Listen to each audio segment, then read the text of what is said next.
আসসালামু আলাইকুম প্রিয় দর্শক, আমরা এখন চলে এসেছি এরকম একজন ব্যক্তির কাছে যিনি কিনা বাংলাদেশের একজন স্বনামধন্য গায়ক মনির খান তার একজন অন্ধভক্ত, এবং অন্ধভক্তই না, এবং সে তার একজন শ্রেষ্ঠ ভক্ত হিসেবে স্বয়ং মনির খানের কাছ থেকে স্বীকৃতি পেয়েছে। কেন সে শ্রেষ্ঠ, আজকে সেটাকে আমরা জানবো।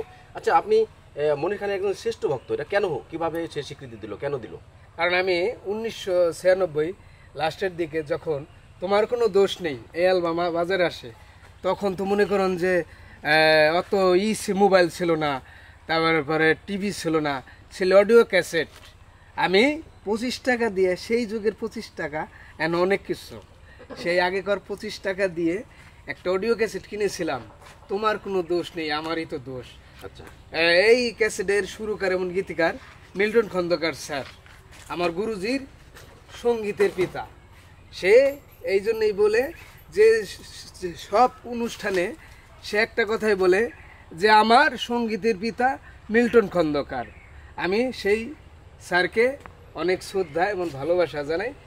ঠিক আছে, আরেকটা কথা, আমরা যতটুকু শুনতে পেরেছি যে আপনি মনির খানের যে কোনো গানের প্রথম বাঁশির সুর শুনে আপনি বলে দিতে পারেন এটা কি গান হবে, কোন অ্যালবামের গান, এটা কি সঠিক কিনা? হ্যাঁ, এটা সঠিক। আচ্ছা, আমরা কি এখন তাহলে দর্শকদের দেখানোর জন্য আপনি একটা প্রমাণ নিতে পারি? হ্যাঁ, প্রমাণ নিতে পারি, আমার সাথে ইউটিউবও ফেল।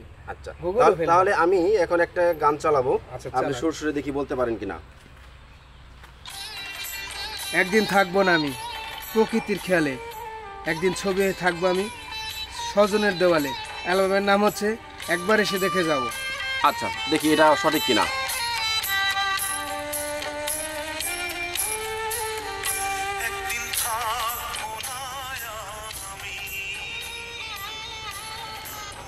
সঠিক। আচ্ছা, আমরা আরেকটি গান আমরা দেখব, দর্শককে দেখাই, আমরা নতুন করে সার্চ করব। আমি দেখাইতে চাই দর্শককে যে আমি নতুন একটি গান এখান থেকে দিব। আচ্ছা, এইটা আমরা ধরি তাকে, হ্যাঁ, এই গানটা ধরি।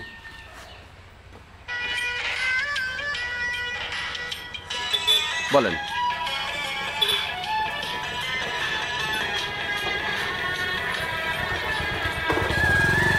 যদি আবারও পৃথিবীতে আসতে পারি, দিতে আসতে পারি, সঠিক উত্তর, ভালোবাসতে পারি। সঠিক উত্তর। হ্যাঁ, আসলে অ্যালবামের নাম হচ্ছে ভালোবাসি তোমাকে। সঠিক, আসলে তাই। আচ্ছা, আপনি কি কখনো মনির খানের সাথে দেখা হয়েছে? 5 বার দেখা হয়ে গেছে অলরেডি। তাই? হ্যাঁ। আচ্ছা, তো আপনার মনির খানের এতগুলো গান আপনার মুখস্থ, আপনি কি দর্শকের উদ্দেশ্যে কোনো একটি জনপ্রিয় গান আপনি শোনাবেন দু এক কলি? হ্যাঁ, শোনাবো অবশ্যই। ঠিক আছে, তাহলে দর্শক আমরা এখন একটু গান শুনবো মনির খানের। নতুন একটা গান নিয়ে আসছি। পাষাণ পরীর বেঈমানি তুই ওর হৃদয়হীনা, পাষাণ পরীর বেঈমানি তুই ওর হৃদয়হীনা, তোর সাথে কার করব তুলনা, ও পিয়া তোর সাথে কার করব তুলনা, তোর তুলনা তুই তো নিজে, তোর সমানার কেউ নাই বাজে স্বয়ং ইবলিস, তোর কাছে হাই হইছে মরি দানা, তোর সাথে কার করব তুলনা, ও পিয়া তোর সাথে কার করব তুলনা। ইবলিস যেমন খোদার কাছে ছিল প্রিয় পাত্র, তুই তো ছিলি আমার কাছে আরাধ্য একমাত্র। ইবলিস যেমন খোদার কাছে ছিল প্রিয় পাত্র, তুই তো ছিলি আমার কাছে আরাধ্য একমাত্র।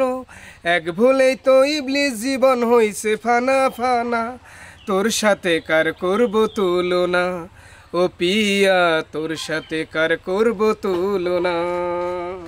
ধন্যবাদ ছোট মনির খান।